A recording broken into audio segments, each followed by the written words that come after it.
Sa nakaraang buhay ng ating bida na si Zhang Ping, isa siyang miyembro ng rescue team at namatay sa isang aksidente.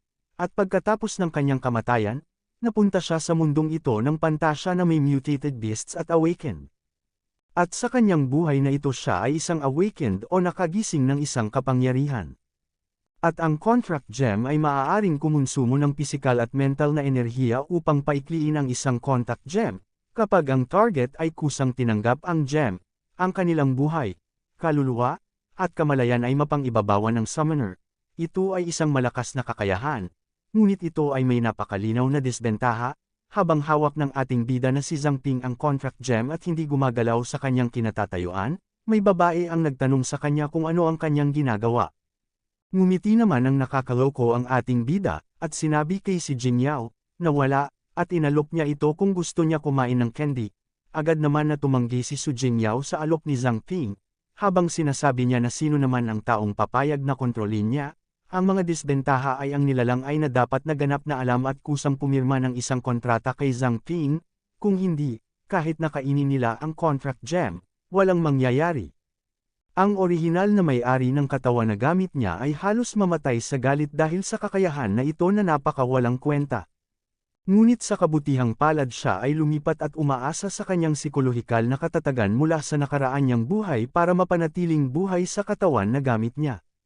Habang nakahiga, hinawakan ni Su Jingyao ang kanyang buhok at pag-alit na pinalakas ang loob ng ating bida na si Zhang Ping sa pamamagitan ng pagsasabi dito na wag ito kaagad na sumuko, sa kadahilanang ang mundo ay napakalaki, at tiyak na may mga nilalang na handang hayaan na kontrolin ng ating bida.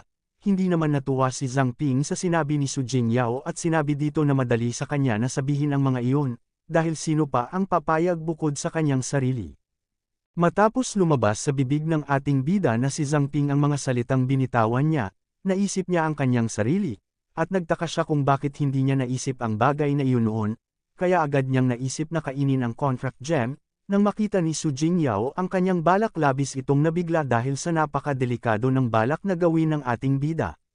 Makalipas ang ilang sandali ay nakain na ni Zhang Ping ang contract gem at sa kanyang ginawang pagkain ay naglabas ang kanyang katawan ng berdeng enerhiya. Matapos ang kabaliwan na ginawa ng ating bida, bigla siya na tinanong ni Su Jingyao kung ayos lang ito, na sinagot naman ni Zhang Ping nang may kasiyahan na ayos lang siya. Nang marinig ni Su Jingyao ang sagot ng ating bida ay nakahinga na siya ng maluwag dahil sa tinakat niya siya ng husto. Matapos iyon ay napansin na ni Su Jingyao na gumagabi na, kaya nagpaalam na siya sa ating bida na babalik na siya ng dormitoryo. Ngunit bago tuluyang umalis ipinaalam niya kay Zhang Ping na kailangan niyang mag-ulat sa patrol team bukas ng umaga, kaya hindi na kailangan ng ating bida na hintayin siya bukas. Naitanong naman ng ating bida kung graduating na ba talaga si Su Jingyao. Kinumpirma naman ito ni Su Jingyao. Ipinaalam niya rin sa ating bida na pinagkadalubhasaan niya na ang lahat ng kaalaman sa libro, kaya simula ngayon ang tunay na labanan na lamang ang makakapagpa-improve sa kanya. Naisip naman ng ating bida na ang pagsali sa patrol team para protektahan ang kanilang pinagmulan ay palaging pangarap ni Su Jingyao. At ngayon sa wakas ay may pagkakataon na siyang makamit ito. Muli namang pinalakas ni Su Jingyao ang lakas ng ating bida. Ngunit ngayon ay binigyan niya ito ng ngiti, at sinabihan niya si Zhang Ping na wag itong masiraan ng loob.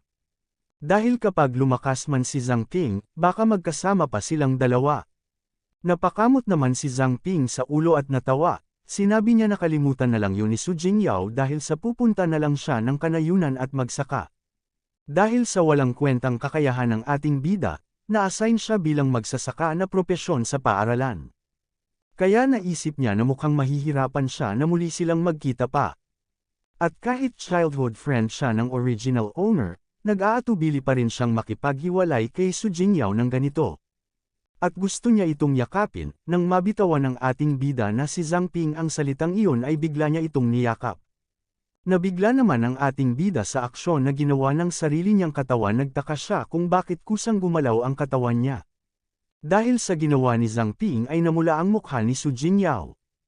At agad na lumayo sa kanya at nagpaalam na aalis na ito. Sinabihan naman ito ng ating bida na mag-ingat sa daan.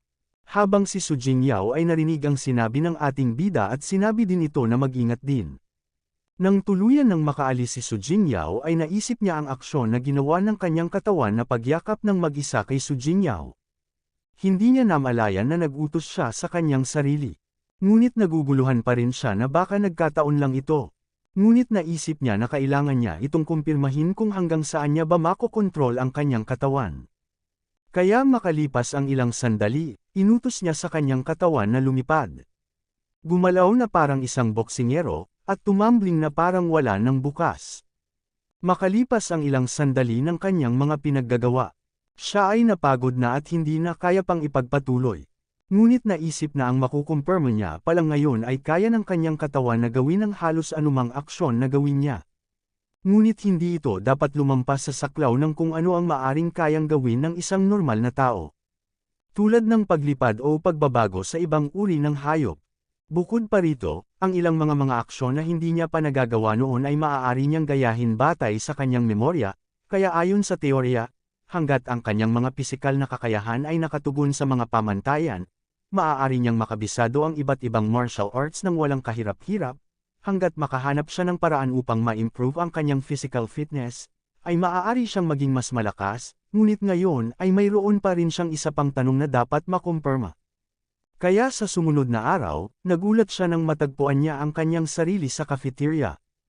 At bigla niyang naramdaman ang sakit ng kanyang mga binti. Ngunit naalala niya na inutusan niya ang kanyang sarili na tumakbo sa umaga bago siya matulog. Kaya naisip niya kung tumakbo ba ang kanyang katawan habang siya ay natutulog. Ngunit agad niyang napagtanto na yun nga ang nangyari. At tama ang kanyang hypothesis kahapon, ang kanyang katawan ay maaring magsagawa ng mga utos kahit na ang kanyang utak ay walang malay.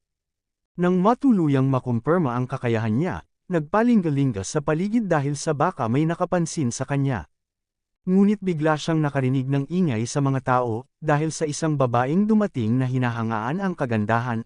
Nakilala naman ng ating bida na si Zhang Ping ang babaeng dumating sa cafeteria bilang si Luo Xiu, ang pinakamaganda sa kanilang paaralan. Naisip niya din kung ganitong oras ba nagumising si Luo Xiu. Habang nakatingin sa direksyon ni Luo Xiu ay may kakaibang ingay siyang narinig. At laking gulat niya nang makita ng kanyang mga mata kung ano ito, at ito ay halimaw na maihahalin tulad ang itsura sa isang malaki at puno na halimaw, at ito ay tila kinakain ng isang estudyante. Kaya takot na takot siyang napatanong sa kanyang isipan kung hindi ba ito nakikita ng mga tao, dahil ang nilalang na iyon ay hindi na si Luo Xiu. Bigla namang lumapit si Luo Xiu sa ating bida at napansin nito na hindi maganda ang pakiramdam ni Zhang Ping. Kaya tinanong siya nito kung masama ba ang pakiramdam niya. Habang sinasabi iyon ni Luo Xiu ay pinakita na hindi na talaga ito si Luo Xiu at bagkus isa ng nakakatakot na halimaw. Pinilit naman na pinakalma ni Zhang Ping ang kanyang sarili. At sinabi sa nagpapanggap na si Luo Xiu na ayos lang siya. At nagpalusot na nagkaroon lang siya ng isang bangungot. Kaya hindi siya nakatulog ng maayos, hindi nagtagal tumayo siya at nagpaalam na mayroon pa siyang klase at kailangan niya ng mauna. Naamoy naman ng mutated beast ang takot na nagmumula sa ating bida na si Zhang Ping. Ngunit hindi ito sigurado at baka nagkakamali lang siya. Makalipas ang ilang sandali, nakalabas na si Zhang Ping sa cafeteria. At sa kanyang paglabas ay napaisip siya kung bakit mayroong mutated beast sa paaralan nila. At kung wala bang nakakapansin noon, o hindi kaya ay may problema lang siya sa mata. Ngunit naisip niya na kailangan niyang magmadali na iulat ito sa isang guro. Habang patuloy sa paglalakad napasilip siya sa isang silid. At laking gulat niya nang makita pa ang isang mutated beast na kumakain ng isang estudyante. Kaya agad siyang napatakbo at umakyat sa rooftop ng paaralan. At sa kanyang pag-akyat napasigaw siya. Habang hawak ang kanyang ulo naiisip niya na may mali dito. At nagtaka kung ang lugar ba na ito ay impyerno sa lupa. Dahil sa mga kakaibang nakikita ng kanyang mga mata, napatingin siya sa contract gem at pinagdudahan niya na ito ang dahilan. Dahil pagkatapos niyang kainin ang contract gem ay nakakakita na siya ng mga mutated beasts, kaya muli siyang kumain ng contract gem sa pag-aakalang maibabalik siya nito sa normal. Matapos niyang makain ang contract gem ay muli siyang naglabas ng berdeng enerhiya. Napansin niya ang isang dugo sa kanyang ibaba. Nagtataka siya kung ano ang nangyayari. Ngunit ang system ay nagsusuri, at hindi nagtagal ay naging matagumpay ang pagsusuri ng ating bida, at ang pag-replay ng footage ay nakita niya. Habang ang isang tao ay kinakain ng mutated beast nang walang kalaban-laban. Nagtaka naman si Zhang Ping sa nakita, at napatanong sa kanyang sarili kung mayroon ba siyang nagising na isang appraisal spell. Pinakita naman ng system ang kasalukuyang attributes pay ng ating bida, at ang contract gem ni Zhang Ping ay nasa antas 1, sa pamamagitan ng pag-inom ng pisikal at mental na enerhiya upang paikliin ang isang kontratang hiyas. Kapag ang target ay kusang loob na tumanggap ng hiyas, ang kanilang buhay, kaluluwa at kamalayan ay pangingibabawan ng summoner, at sa kasalukuyan ang epekto ay na-activate na. Napaisip naman ang ating bida na si Zhang Ping sa kung ano ang ibig sabihin ng na-activate na. Dagdag pa ng system ang Absolute Command ay mayroong ganap na pangingibabaw sa mga summoned beast. At hindi nila kayang labagin ang utos, at ang Absolute Obedience naman ay kailangan na ganap na sundin ang mga utos ng summoner, at matapat dapat na isasagawa ang mga utos ng summoner. At ang huli ang Appraisal Spell, Elementary Level 1, makikita ng ating bida ang mga sariling mga halaga at pagsasagawa ng pagsusuri sa mga target. Ang rate ng tagumpay sa pagsusuri ay depende sa agwat ng lakas sa pagitan ng magkabilang partido. At ang bagong talento ng ating bida na si Zhang Ping ay dumating nang hindi niya maipaliwanag, at duda niya na maaring ito ay galing muli sa pagkain niya ng contract gem. Matapos ang kanyang mga pagdududa, nagsimula siyang magsuri ng mga nangyayari sa kanya. Una dito ay ang pagiging sariling summoned beast niya at contractor. Pangalawa, kontrolado lamang siya ng contractor, at iyon ay ang kanyang sarili. At ang kanyang katawan at isipan ay hindi nakikialam sa labas ng mundo. Pangatlo, dahil sa second point, ang anumang spell ay hindi epektibo laban sa kanya. Kaya nakikita niya ang mga tunay na katawan ng mga mutated beasts. Pang-apat, ang mga mutated beasts ay pawang makalangit na normal na fox na may mataas na antas. At ngayon siya ay level 1 pa lamang kaya hindi nila siya kalaban. Panglima, sa pamamagitan ng pag-asa sa cognitive distortion, itong makalangit na kasanayan, kahit na ang mga makalangit na normal na fox na ito ay kumakain ng mga tao sa labas, ang iba ay makikita lamang ang dalawang mag-aaral na karaniwang nakikipag-usap sa isa't isa, kaya naman walang mapansin ang iba na mali, dahil ito ay isang mental control type ability, at naalala niya na ang kakayahan ni Su Jingyao ay isang mental type din, kaya naisip niya na baka may maitulong ito. Makalipas ang ilang sandali na tapos na ang kanilang klase. At sa kanyang paglalakad sa labas ng kanilang paaralan napansin niya na naman ang isang mutated beasts na nagpapanggap na isang tao. Kaya napatanong siya kung gaano ba talaga karami ang mga ito. Matapos ang kanyang paglalakad siya ay nakarating sa punong tanggapan ng patrol team, sa kanyang pagpasok agad siyang tinanong ng babae kung ano ang kailangan niya, lumabas naman ang pawis sa mukha ng ating bida at sinabi sa kaharap niyang babae na hinahanap niya si Su Jingyao, dahil sa ito ay mag-check-in ngayon, sumagot naman ang babae sa ating bida nang maghintay ito, habang si Zhang Ping naman ay nakikita ang totoong katawan ng mutated beast. Matapos iyon umupo ang ating bida sa isang tabi para hintayin si Su Jingyao. Ngunit napapaisip siya na maski rin sa patrol team ay may natural order foxes o mga mutated beasts. At napagtanto niya rin na kahit na high-level awakened ay hindi rin ito nakikita kahit na isa lamang itong ilusyon. Habang nagmumuni-muni ang ating bida, dumating na si Su Jingyao at tinanong siya nito kung ano ang kanyang ginagawa dito. Sumagot naman si Zhang Ping na nag-aalala siya kay Su Jingyao na baka hindi ito maka-adjust ng mabuti, kaya napadaan siya para tingnan siya. Ipinakilala naman ni Su Jingyao ang ating bida sa mga kasamahan niya, at sinabi niya kay Zhang Ping na pinakikisamahan siya ng mga ito ng mabuti. Nang malaman iyon ng ating bida ay nakahinga na siya ng malalim. Sinabi naman ni Su Jingyao na simula ngayon ay magsisikap siyang maging matatag sa hinaharap. At lalabas siya para labanan ang mga mutated beasts at ipaghiganti ang kanyang mga magulang. Bigla namang naalala ni Su Jingyao na kulang pa sila sa mga tao ngayon. Kaya tinanong siya ni Su Jingyao kung gusto niya bang irekomenda sa patrol team. Mabilis na tumanggi si Zhang Ping at sinabi na hindi na kailangan dahil ang kanyang kakayahan ay wala masyadong maitutulong.